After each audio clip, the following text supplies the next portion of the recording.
سه تن از سرداران بزرگ ایرانی که هر کدام افتخار زمان خود بودند و برای حفظ این سرزمین بسیار کوشیدند. آریوبرزن از شاهزادگان هخامنشی و سردار جنگی بود که در برابر سپاه اسکندر به همراه 5000 تن از یارانش مانع پیشروی اسکندر شد.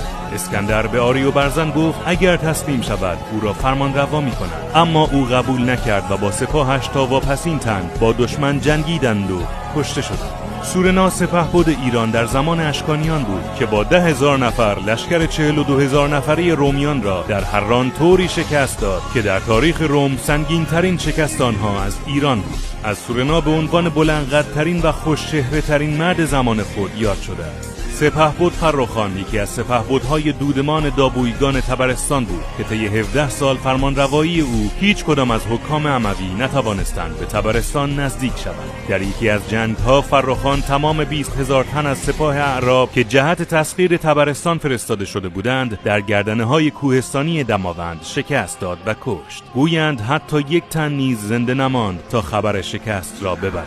به افتخار تمام دلیرانی که برای این سرزمین جان دادن لایک رو بزن و اگه به مطالب تاریخی علاقه داری پیج تاریخ مدرن رو فالو کن.